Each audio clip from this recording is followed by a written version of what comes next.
지금 장 상황으로 봐선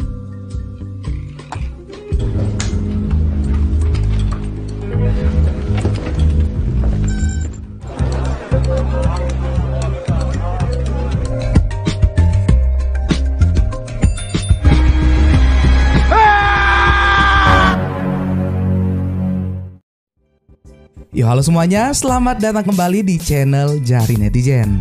Mimin doakan buat para penonton Jari Netizen semoga dalam keadaan sehat-sehat ya. Segenap manajemen dan kru Jari Netizen mengucapkan selamat tahun baru 2024. Semoga di tahun yang baru ini kita mempunyai semangat yang baru untuk menjadi lebih baik lagi. Oke?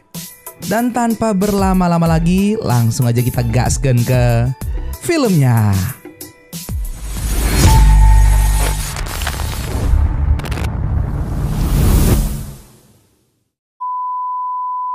Film pun dimulai dengan memperlihatkan Pulau Yeouido yang merupakan bagian dari Seoul dan merupakan pusat keuangan internasional di kota Seoul. Bahkan dalam sehari saja transaksi pasar saham yang terjadi minimal 7 miliar dolar atau kalau dirupiahkan yaitu 100 triliun lebih. Dan semua perputaran ini terjadi disebabkan karena banyaknya perusahaan sekuritas dan tentu saja dengan jumlah pegawai yang fantastis yang terus bekerja di belakang layar komputer dan terus bekerja melayani klien atau investor demi mendapatkan komisi dari hasil pembelian atau penjualan saham oleh klien mereka. Dan perkenalkan, pemeran utama kita di film ini bernama Jo Il-hyun, putra dari petani raspberry, berasal dari keluarga sederhana.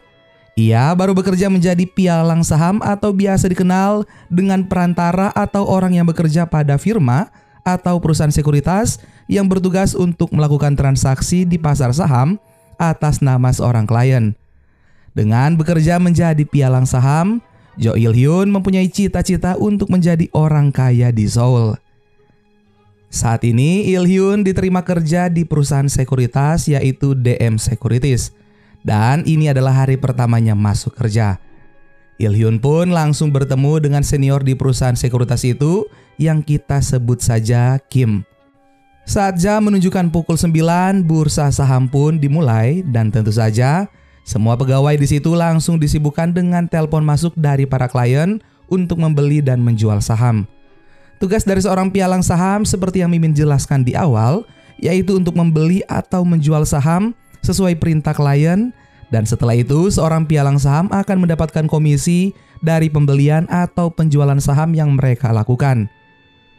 Semua ketegangan yang terjadi akan berakhir di penutupan bursa saham pada pukul 3 sore. Singkat cerita, saat jam bekerja telah berakhir, Il-hyun diajak oleh Kim untuk mengikutinya. Mereka kemudian bertemu dengan beberapa klien dan manajer investasi.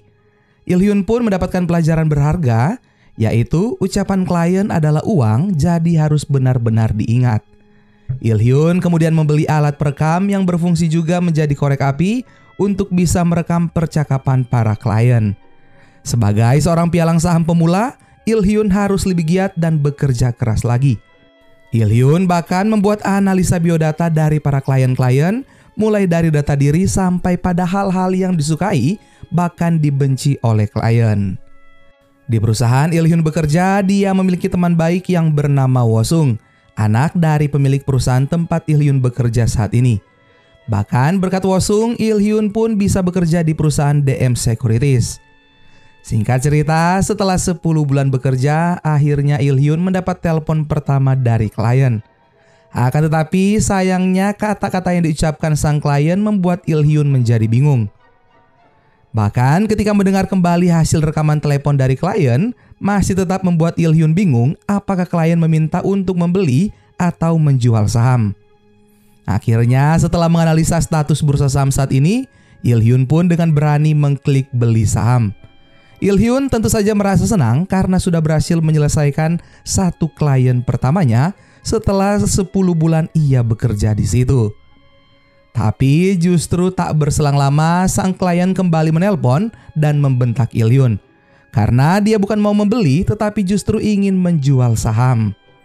Klien pun meminta agar uangnya dikembalikan dan tentu saja Il-hyun harus dimarahi oleh sang atasan dan senior-senior yang ada di situ. Singkat cerita, saat pulang kerja, kantor mereka melakukan makan malam bersama semua karyawan. Bukannya senang, justru Il-hyun merasa kecewa dan frustasi. Karena sudah 10 bulan bekerja tapi dia belum bisa memberikan sumbangsi untuk perusahaan. Hal ini tentu saja membuat Il-hyun melampiaskan untuk minum dengan banyak sehingga membuatnya mulai bertingkah aneh. Saat mereka akan pulang, Il-hyun justru mulai menggila. Min-jun yang merupakan salah satu pegawai senior pun tak tega melihat Il-hyun. Min-jun lalu mengajak Il-hyun untuk datang ke tempat pijat. Di tempat pijat ini, Min-jun lalu menawarkan sebuah pekerjaan untuk Il-hyun dengan pendapatan yang bisa mencapai 1000 kali lipat dari gaji Il-hyun saat ini. Min-jun membutuhkan seseorang yang sama seperti Il-hyun untuk bekerja pada bosnya. Min-jun lalu menyebutkan satu kata yaitu butik. Scene kemudian berpindah pada keesokan harinya, di mana Il-hyun bertemu dengan Wo-sung dan bertanya apakah Wo-sung tahu sesuatu tentang butik. Wo-sung lalu menjelaskan kalau butik adalah seseorang yang mengumpulkan uang untuk mengeksploitasi saham. Beberapa pialang yang mencoba melakukan hal itu akan dikeluarkan dari perusahaan. Singkat cerita, pada malam harinya, Il-hyun kembali bertemu dengan Min-jun. Min-jun lalu mengatakan kalau dia akan mengenalkan Il-hyun pada seseorang yang biasa disebut dengan nama Tiket. Tiket adalah orang misterius yang sangat senang dengan bursa saham. Min-jun lalu menceritakan kalau dulunya saat baru pertama kali bekerja, dia sama seperti Il-hyun. Hingga suatu saat Park Chang-gu, salah satu senior di perusahaan tempat Min-jun bekerja sebelumnya, mengajaknya untuk bertemu dengan seseorang yang menyebut dirinya dengan sebutan Tiket. Tiket pun merekrut Min-jun untuk bekerja dengannya. Dan komisi yang didapat Min-jun pun bahkan saat pertama kali bekerja dengan Tiket langsung mencapai $800.000. Setelah mendengar cerita tentang Tiket dan karena desakan ekonomi, membuat Il-hyun pun ingin bergabung. Pada keesokan harinya, Min-jun menyuruh Il-hyun untuk mendatangi sebuah bar kopi pukul 6 sore. Min-jun juga mengingatkan saat Il-hyun bertemu dengan Tiket agar selalu fokus. Bahkan kalau perlu dihafalkan instruksi yang akan disampaikan Tiket nantinya. Membuat kesalahan sekecil apapun, maka kesempatan Il-hyun untuk mendapatkan uang dan komisi yang besar akan hilang. Singkat cerita, saat Il-hyun sudah berada di bar kopi, tiba-tiba pegawai memanggilnya lalu memberikan sebuah handphone. Pegawai mengatakan kalau ada seseorang yang ingin berbicara dengannya. Dan tentu saja orang tersebut adalah Tiket.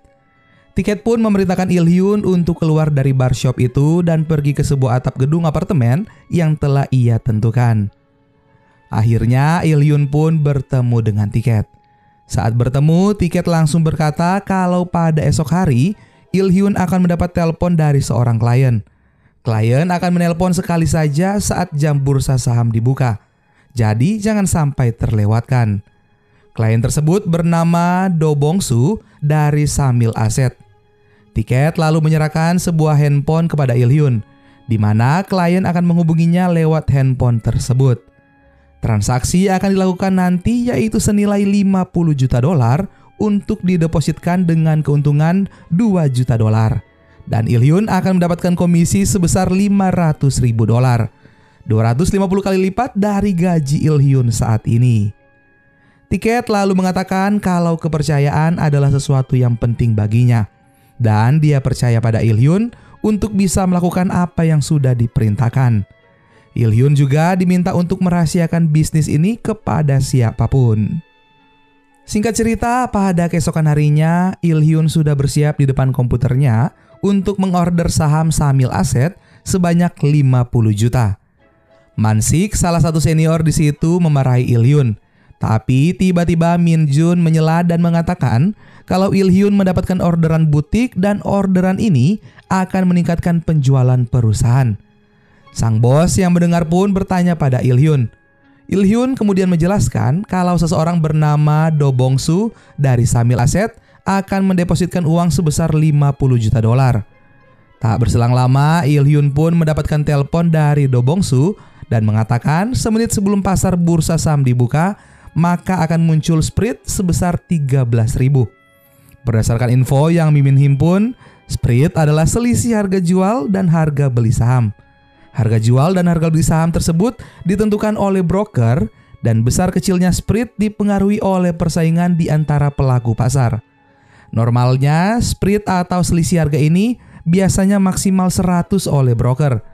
Kalau sudah di atas 100, maka sudah tidak normal dan broker yang melakukan itu tentu saja akan dipecat dan berpengaruh terhadap karirnya. Atau sederhananya seperti ini, ada saham A harga saat itu 20.000. Tiba-tiba terjadi Sprint yang dilakukan oleh seorang broker seperti di film ini sebesar 13.000. Maka saham yang tadinya 20.000 kini menjadi 7.000 saja. Dengan harga saham yang rendah seperti ini akan membuat para klien tergiur untuk membeli saham tersebut dengan harapan saham itu akan kembali normal dalam beberapa saat saja. Il-hyun pun diminta untuk mengambil 8.000 Sprint. Dan benar saja setelah telepon ditutup, tiba-tiba ada seseorang yang merupakan broker suruhan tiket yang juga membuat Sprint sebesar 13.000. Dengan cepat, Il-hyun melakukan pembelian saham dengan keuntungan masing-masing saham 8.000 saja. Bayangkan dengan uang deposit dari klien yaitu sebesar 50 juta dolar. 8.000 kali 50 juta, silakan kalian hitung sendiri. Di sisi lain, ternyata semua transaksi yang terjadi hari ini diawasi oleh layanan pengawas keuangan yang mengincar para penjahat di dunia saham. Setelah berhasil menjalankan tugas dengan baik, Tiket pun memberikan hadiah imbalan sesuai yang dijanjikan di awal. Uangnya tersimpan di sebuah rekening bank di negara Bahama, di mana uang itu akan aman dari pelacakan siapapun. Tiket lalu mengatakan jika ada sesuatu silakan menghubungi dia lewat 413 menggunakan HP di kafe sebelumnya. Tiket juga mengatakan kalau nanti akan dikabari lagi untuk tugas selanjutnya. Tak berselang lama dari uang yang diberikan Tiket, Il-hyun pun langsung membeli sebuah apartemen di lokasi apartemen elit. Baru saja merasakan apartemen mewah, Il-hyun langsung didatangi oleh Han Ji-chul dari pengawas keuangan Korea yang menduga Il-hyun terlibat sebuah transaksi ilegal. Dengan cepat, Il-hyun menuju kafe untuk menghubungi Tiket dan ingin bertemu. Singkat cerita, akhirnya Il-hyun dan Tiket bertemu di sebuah bioskop. Il-hyun langsung menceritakan yang baru saja ia alami. Tiket mengetahui orang yang bertemu dengan Il-hyun itu yaitu seorang kepala penyelidik keuangan dan dikenal dengan sebutan anjing pemburu. Tiket menanyakan apakah Il-hyun melakukan sebuah kesalahan, sehingga dia mulai terendus oleh Han Ji-chul. Tapi tentu saja Il-hyun sudah melakukan apa yang diminta oleh Tiket setelah misinya kemarin selesai, yaitu dengan membuang barang bukti handphone yang digunakan. Il-hyun bahkan tak pernah menceritakan misi ini kepada siapapun. Ke orang tuanya sekalipun tidak pernah ia ceritakan. Tiket lalu mencoba menenangkan Il-hyun agar ia tidak khawatir, karena tidak akan ada bukti yang bisa didapatkan oleh Han Ji-chul. Mau diselidiki order Sprint yang salah yang dibuat oleh seorang broker, brokernya tentu sudah pergi ke luar negeri. Mau mengejar siapa yang mengorder Sprint seperti Do Bong-su, itu hanyalah sia-sia, karena Do Bong-su adalah data diri dari seorang tunawisma yang sudah 5 tahun di jalan dan tidak mungkin seorang pembeli saham dengan jumlah yang sangatlah fantastis. Mau mengejar pialangnya yaitu Il-hyun hanya akan berakhir sia-sia saja, karena seorang pialang bekerja atas permintaan dari klien. Bahkan Il-hyun sendiri tidak mengenal kliennya siapa. Lagian tidak mungkin sekelas kepala penyelidik mengincar Il-hyun di luar. Kalau dia punya bukti, harusnya dia sudah mendatangi dan memeriksa kantor tempat Il-hyun bekerja juga. Setelah mendengar penjelasan dari Tiket, Il-hyun menjadi lega. Sebelum pulang, Tiket kemudian meminta Il-hyun agar ia datang pada hari Jumat di sebuah restoran untuk sebuah tugas yang baru. Singkat cerita, Il-hyun pun kini bertemu kembali dengan Tiket. Tiket lalu menjelaskan tugas baru selanjutnya yang akan dikerjakan oleh Il-hyun, di mana akan ada 5 orang pialang dari perusahaan berbeda yang akan ikut bekerja. Mereka semua akan mendapatkan bagian sepertiga dari total keuntungan. Salah satu orang dari kelima orang itu bernama Park Chang-gu. Tiket kemudian mengatakan kalau misi kali ini adalah misi yang rahasia. Jangan diketahui oleh Min Jun, orang yang telah mengenalkannya dengan Tiket. Singkat cerita, tibalah hari di mana kelima orang itu menghubungi Il-hyun untuk mengorder saham. Jumlah saham yang diorder masing-masing orang adalah 139 juta dolar. Maka total keseluruhan hampir mencapai 7 miliar dolar. Yang lebih penting lagi adalah keuntungannya ialah 18 juta dolar.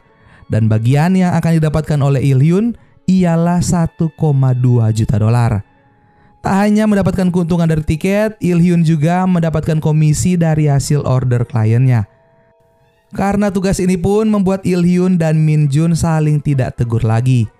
Dan seperti biasa, HP yang merupakan barang bukti dari tiket pun dibuang oleh Il-hyun. Scene kemudian berpindah di mana saat Il-hyun akan kembali ke apartemennya, ternyata sudah ada Han Ji-chul, si kepala pengawas keuangan, yang berusaha mengintimidasi Il-hyun untuk memberikan informasi tentang tiket. Ternyata Han Ji sudah tahu tentang tiket. Tiba-tiba handphone Han Ji berbunyi, di mana ia ditelepon oleh sang anak yang meminta membelikan tablet untuk keperluan sekolah. Il-hyun lalu memanggil satpam yang berjaga di situ. Setelah selesai menelpon, Il-hyun lalu meminta surat perintah Han Ji. Il-hyun kemudian mengatakan kalau kedatangan Han Ji yang selalu mengintimidasinya akan ia lapor ke polisi. Saat satpam mendatangi mereka, Il-hyun kemudian meminta satpam untuk mengusir Han Ji karena sudah masuk ke area apartemen tanpa izin. Tapi sebelum diusir oleh satpam, Han Ji lalu memberikan sebuah amplop kepada Il-hyun. Dan ternyata amplop yang diberikan Han Ji berisi foto-foto saat Il-hyun mendatangi sebuah kafe untuk bertemu dengan tiket. Pada keesokan harinya, Il-hyun kemudian bertemu dengan tiket dan menunjukkan foto-foto yang diberikan oleh Han Ji. Tapi tiket kembali berkata kalau Il-hyun tidak perlu khawatir. Bukti foto itu belum kuat untuk menjadi bukti. Tiket kemudian mengatakan agar Il-hyun harus selalu percaya diri. Kalau Il-hyun terlihat gugup, maka dia akan menjadi mangsa yang empuk. Tiket lalu meminta Il-hyun untuk mengambil cuti libur, lalu pergi ke Bahama sekalian mengecek uangnya yang tersimpan di sana. Singkat cerita, akhirnya Il-hyun sudah berada di Bahama dan melihat juga uangnya yang tersimpan di sana. Il-hyun lalu mengambil beberapa gepok uang lalu pergi dari situ untuk menikmati keindahan Bahama. Di sini Il-hyun berkenalan dengan seseorang pria bernama Roy Lee yang bekerja di bidang keuangan juga. 4 hari liburan di Bahama, Il-hyun menghabiskan bersama Roy Lee. Mulai dari main ke kasino, naik kapal pesiar, dan lain sebagainya. Waktu liburan pun berakhir. Saat Il-hyun kembali ke kantor, ada banyak orang dari pengawas keuangan yang datang memeriksa kantor mereka. Il-hyun bahkan sempat diinterogasi mengenai kejanggalan transaksi jual beli saham yang dilakukan oleh Il-hyun. Il-hyun dicurigai karena sebagai pialang baru, Il-hyun tiba-tiba mendapat banyak klien yang mengorder saham kepadanya dengan nilai yang jumlahnya fantastis. Tapi dengan santainya, Il-hyun bisa menjawab semua pertanyaan yang ditanyakan padanya dengan tidak menunjukkan wajah yang gugup sedikit pun. Kini Il-hyun semakin menjadi pialang hebat karena banyak klien-klien besar yang ditangani oleh Il-hyun. Bahkan Min-jun yang awalnya memperkenalkan tiket pada Il-hyun justru sekarang banyak menemui masalah. Hingga akhirnya beberapa klien baru yang ditangani Min-jun dialihkan kepada Il-hyun. Kini kehidupan Il-hyun jauh berubah dibandingkan dahulu. Orang tua Il-hyun bahkan merasakan perubahannya. Banyak barang-barang yang dikirim Il-hyun ke rumah orang tuanya. Tak hanya itu, Il-hyun juga menyewa orang untuk membantu pertanian kedua orang tuanya. Scene kemudian berpindah di mana Il-hyun kini kembali didatangi oleh Han Ji yang kemudian menanyakan tentang seseorang yang tadi malam ditemukan meninggal. Sebelum meninggal, polisi menemukan kalau Il-hyun adalah orang yang dia telepon sesaat sebelum meninggal. Tapi tentu saja Il-hyun membantah. Kini Il-hyun masih tidak tenang karena ia melihat kembali berkas foto yang pernah diberikan Han Ji kepadanya. Di situ dia mengetahui kalau orang yang baru meninggal itu adalah orang yang sama yang datang ke kafe di mana Il-hyun bertemu dengan tiket. Dan dapat dipastikan kalau orang itu juga ternyata bekerja kepada tiket. Il-hyun lalu melihat seseorang yang tak asing baginya, yaitu Park Chang-go. Pada keesokan harinya saat Il-hyun mendatangi perusahaan tempat Park Chang-go bekerja, tapi Il-hyun tak menemukannya. Saat Il-hyun baru saja keluar, ia dikagetkan dengan seseorang yang tiba-tiba terjatuh dari atas gedung. Dan saat Il-hyun tak sengaja melihat name tag-nya, ternyata orang itu adalah Park Chang-gu. Di saat yang bersamaan juga, Il-hyun melihat seseorang yang mencurigakan yang menggunakan helm yang pergi dengan terburu-buru dari lokasi kejadian. Scene kemudian berpindah di mana menunjukkan bahwa orang berhelm yang dilihat Il-hyun adalah suruhan dari tiket. Orang ini lalu mengantarkan sebuah berkas yang diberikan tiket kepada Il-hyun. Singkat cerita, Il-hyun pun melihat isi dari berkas itu, di mana meminta Il-hyun untuk mendatangi sebuah stasiun karena tiket menunggunya di sana. Il-hyun pun segera pergi dan akhirnya tiba di stasiun lalu bertemu dengan tiket. Tiket berkata kalau ada tugas baru lagi untuk Il-hyun, yaitu penjualan kosong. Il-hyun mengatakan bukannya itu adalah sesuatu yang ilegal. Tiket kembali menjelaskan, lagian yang akan rugi adalah perusahaannya, bukanlah Il-hyun itu sendiri. Dan ternyata di balik semua permintaan tiket ada para rentenir yang terlibat juga. Karena tugas kali ini memiliki resiko yang sangatlah tinggi, maka keuntungan yang akan didapatkan oleh Il-hyun juga akan meningkat. Il-hyun lalu bertanya pada tiket, alasan tiket terus melakukan pekerjaan ini. Bukannya uang tiket sudah sangatlah banyak. Akan tetapi tiket menjawab, dia melakukan ini bukan karena uang lagi, melainkan hanya untuk bersenang-senang. Transaksi yang akan dilakukan oleh Il-hyun sangatlah besar, yaitu membeli 7 juta saham dengan keuntungan yang akan didapatkan adalah 20 juta dolar. Dan keuntungan yang akan diberikan pada Il-hyun adalah 5 juta dolar.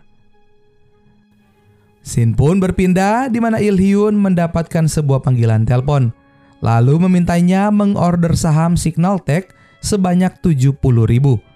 Teman sekantor Il-hyun kemudian berkomentar, kenapa ada orang yang ingin mengorder saham Signaltech sebanyak itu, padahal saham tersebut tak terlalu bernilai. Il-hyun lalu kembali mendapat telepon untuk mengorder kembali sebanyak 80.000.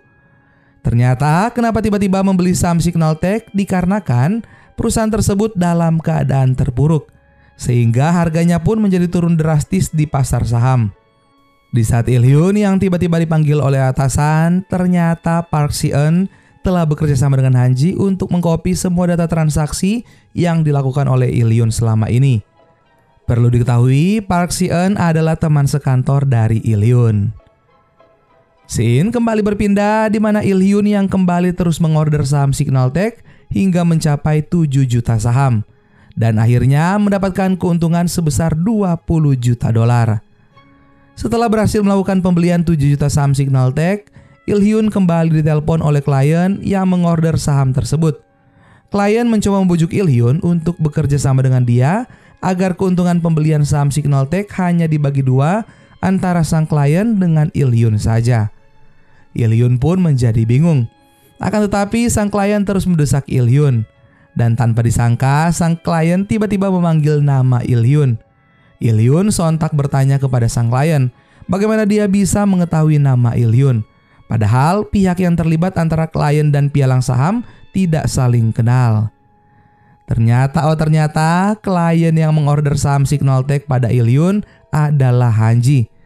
Il-hyun pun segera bergegas kabur dari situ. Il-hyun akhirnya berhasil kabur lalu menghubungi tiket untuk bertemu. Tiket lalu meminta Il-hyun untuk bertemu dengan dia di sebuah kamar di rumah sakit. Saat Il-hyun sampai, Il-hyun terkejut karena melihat Min-jun, orang yang pertama mengajaknya untuk bekerja sama dengan tiket, terbaring tak berdaya di atas tempat tidur. Tiket lalu menjelaskan kalau order saham Signaltech yang menjadi tugas Il-hyun sebelumnya ternyata adalah sebuah perangkap yang dibuat oleh Han-ji. Tiket menjadi kesal karena dia merasa tertipu, dan tentu saja Tiket akan membuat rencana balasan untuk Han-ji dan berharap Il-hyun akan terus bekerja sama dengannya. Scene kembali berpindah di mana kini Il-hyun mendapat tugas baru dari Tiket yang mereka akan lakukan, yaitu likuidasi beberapa perusahaan yang pilot di mana harga perusahaannya dijatuhkan oleh Tiket, yaitu dengan kode saham 320400 dan 016420.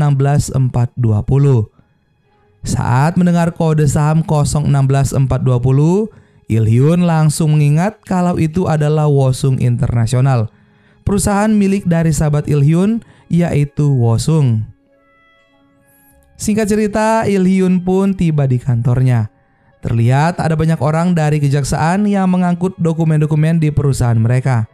Dan di situ juga ada Han-ji yang saat ini bukan hanya menjadi pengawas keuangan, melainkan Han-ji mendapatkan tugas baru yaitu menjadi kepala unit kejahatan sekuritas kejaksaan Seoul. Dengan jabatan yang baru, Han-ji bisa menangkap para pialang-pialang yang diindikasi terlibat transaksi ilegal untuk diinterogasi. Il-hyun pun diminta untuk ikut dengannya. Il-hyun ternyata dibawa untuk diinterogasi. Tapi Il-hyun tak berkata sepatah kata pun. Meskipun Han-ji menunjukkan keterlibatan Il-hyun dalam setiap transaksi yang ilegal, bahkan Han-ji menunjukkan sebuah flash disk yang berisi data transaksi yang dilakukan oleh Il-hyun beberapa tahun terakhir. Tapi tetap saja Il-hyun tak berkata apapun. Han-ji pun meninggalkan Il-hyun sendiri di ruang interogasi. Tak berselang lama, Il-hyun mendapat kabar kalau direktur sekaligus pemilik dari perusahaan Wosung International meninggal dunia. Tentu saja hal itu membuat Il-hyun menjadi sedih karena itu adalah orang tua dari sahabatnya. Il-hyun tiba-tiba beranjak dari tempat duduknya dan melihat hasil penyelidikan yang dilakukan oleh Han-ji, di mana semuanya adalah benar, yaitu dalang dari semuanya itu adalah tiket yang mana Han-ji belum mengetahui siapa itu tiket. Il-hyun juga melihat dan tersadar untuk tugas selanjutnya yang diberikan oleh tiket padanya, yaitu terkait saham Wosung International. Dan Il-hyun sudah menduga kalau kematian direktur Wosung International pasti adalah perbuatan dari tiket. Tak ingin temannya menjadi korban selanjutnya, Il-hyun pun akhirnya ingin bekerja sama dengan Han-ji untuk menjebak tiket agar bisa dijadikan tersangka untuk ditahan. Dengan jaminan nanti Il-hyun akan mendapatkan kebebasan sepenuhnya dari apa yang sudah dilakukannya selama ini. Scene kemudian berpindah di mana Il-hyun yang bertemu dengan tiket. Il-hyun menjelaskan kalau dia menyerahkan tiket pada kejaksaan, maka dia akan mendapatkan kebebasan dari apa yang telah dituduhkan padanya selama ini. Tapi tentu saja Il-hyun tidak sepenuhnya percaya dengan apa yang dikatakan Han-ji padanya. Dia yakin kalau tiket ditangkap, maka dia akan ditangkap juga. Jadi apa yang dikatakan Il-hyun pada Han-ji sebelumnya untuk bekerja sama hanyalah kebohongan saja. Tiket pun percaya dengan Il-hyun. Lalu tiket mengatakan kalau keuntungan dari tugas selanjutnya adalah $30 juta. Singkat cerita, pada keesokan harinya, Il-hyun kemudian bertemu dengan sahabatnya yaitu Wosung. Il-hyun pun meminta maaf pada Wosung atas apa yang terjadi selama ini dan atas kematian ayahnya. Il-hyun meminta Wosung untuk mempercayainya sekali ini saja. Melihat permintaan maaf yang tulus dari Il-hyun, Wosung pun memaafkan sahabatnya itu. Mereka kemudian bekerja sama untuk menjebak tiket. Il-hyun menjelaskan kalau besok saat pasar saham dibuka, maka harga saham Wosung International akan naik. Nanti seperti biasa, Il-hyun akan mendapat pesanan untuk mengorder semua saham dari Wosung International. Dengan keuntungan yang akan didapatkan oleh kliennya adalah $30 juta. Tapi Wosung menjawab dengan pasrah kalau besok perusahaan Wosung International sebenarnya akan dijual ke perusahaan Tiongkok. Tapi Il-hyun meminta Wosung untuk tidak menjual perusahaannya ke perusahaan Tiongkok, karena semuanya itu hanyalah tipuan dari tiket juga. Il-hyun lah yang akan membeli perusahaan Wosung International. Scene pun berpindah pada keesokan harinya. Saat bursa pasar saham dibuka, seperti biasa Il-hyun mendapat telepon dari klien untuk membeli semua saham dari Wosung International. Di sisi lain, ternyata keluarga dari Wosung meminta Wosung untuk menjual saja perusahaannya. Tapi karena sudah bekerja sama dengan Il-hyun, Wosung tidak menjual saham saat itu. Di sisi lain juga, Han-ji yang memperhatikan aktivitas keuangan yang aneh langsung mengirimkan anak buahnya untuk menyelidiki. Sang klien yang bersama dengan tiket mencoba menghubungi Il-hyun, tapi Il-hyun tak mengangkat panggilannya. Ternyata orderan yang telah dipesan oleh Il-hyun akan dia jual kembali. Dan Il-hyun meminta Wo-sung untuk siaga dan segera membeli ulang sahamnya saat Il-hyun menjual kembali saham yang telah diordernya. Jadi jangan sampai terlewatkan beberapa detik saja. Akan tetapi masalahnya tidak mungkin Wo-sung yang akan membeli sahamnya karena harga sahamnya yang sudah naik. Dan ternyata Il-hyun sudah meminta temannya saat Il-hyun berlibur di Bahama, yaitu Roy Lee, untuk membeli saham dari perusahaan Wo-sung. Dan akhirnya rencana mereka pun sukses. Di sisi lain, Tiket yang memantau dari tempatnya pun menjadi sangat-sangat marah dengan apa yang dilakukan oleh Il-hyun. Tiket segera memerintahkan seseorang untuk membunuh Il-hyun. Tapi sayangnya itu tidak berhasil karena anak buah dari Han-ji telah keduluan untuk membawa Il-hyun. Han-ji lalu mendatangi tempat Tiket, tapi Tiket telah kabur terlebih dahulu. Han-ji lalu menelpon Il-hyun dan marah kepadanya karena dia tidak mendapatkan Tiket. Il-hyun lalu menjawab kalau Tiket pasti akan menghubunginya kembali, jadi siap siagalah. Singkat cerita, Il-hyun pun dibebaskan. Dan benar saja Tiket lalu menghubunginya untuk bertemu. Mereka kemudian bertemu di stasiun kereta. Dengan santainya, Il-hyun meminta maaf karena telah membuat Tiket kehilangan 30 juta dolar. Tentu saja Tiket juga ternyata sudah mengetahui kalau selama ini Il-hyun telah bekerja sama dengan Han-ji. Tiket bahkan tahu kalau di balik jas Il-hyun ada alat sadap dan Il-hyun harus bertanggung jawab dengan apa yang telah dia lakukan. Il-hyun lalu mengatakan apakah dia akan mengalami nasib yang serupa dengan pialang-pialang yang lain yang bekerja sama dengan Tiket. Tiket pun tak menjawab pertanyaan dari Il-hyun, melainkan langsung pergi meninggalkan Il-hyun. Dengan penuh frustasi, Il-hyun berteriak agar Tiket membunuhnya. Tetapi Tiket tetap pergi dan menghilang di antara keramaian penumpang yang turun dari kereta dan akan segera masuk ke dalam gerbong kereta yang akan segera pergi sebentar lagi. Di sisi lain, Han-ji pun segera keluar dari persembunyian untuk menangkap Tiket. Saat Tiket akan masuk ke dalam gerbong, tiba-tiba Il-hyun mengambil uang dari dalam tasnya dan melemparkan ke kerumunan orang yang turun dari kereta. Hal itu tentu saja memicu keramaian para penumpang sehingga membuat masinis kereta tidak menutup pintu gerbang kereta dan tidak jadi pergi. Tapi tiba-tiba ada seseorang yang menghampiri Il-hyun dan menusuk perutnya dengan pisau. Siapa sangka Il-hyun berlari dan memegangi orang yang menusuknya dengan pisau, dan di saat yang bersamaan juga anak buah Han-ji datang dan menangkap orang itu.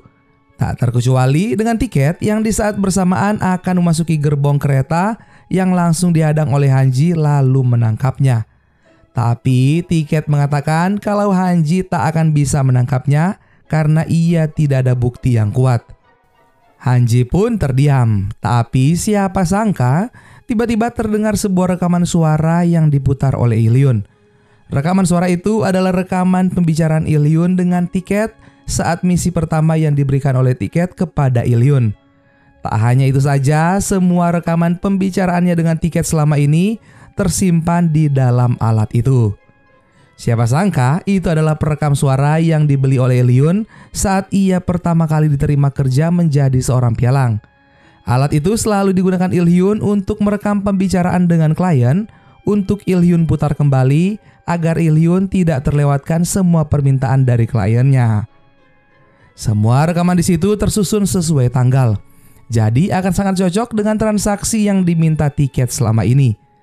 Tak hanya Tiket yang terkejut, Han-ji pun terkejut kalau selama ini ternyata ada bukti rekaman yang tentu saja akan menjadi bukti yang sangatlah kuat untuk bisa menahan Tiket. Dan seperti yang diduga oleh Il-hyun, walaupun Tiket telah berhasil ditangkap karenanya, dia akan tetap ditangkap juga. Tapi Il-hyun ternyata berhasil kabur di saat gerbong kereta yang akan pergi. Han-ji lalu menelpon Il-hyun agar jangan pergi sebelum memberikan keterangan saksi. Tapi Il-hyun menjawab kalau dari menjadi keterangan saksi, ada kemungkinan juga bisa menjadi tersangka. Jadi dia tidak akan bertemu lagi dengan Han-ji. Tapi sebelumnya Il-hyun memberikan hadiah bagi Han-ji, yaitu di salah satu kursi tunggu stasiun ada sebuah kunci yang bisa Han-ji gunakan untuk membuka sebuah berangkas yang berisi semua handphone yang digunakan oleh Il-hyun saat transaksi dengan klien. Ternyata selama ini HP yang digunakan oleh Il-hyun yang diminta oleh Tiket untuk membuangnya setelah selesai transaksi tidak dibuang oleh Il-hyun, melainkan disimpannya.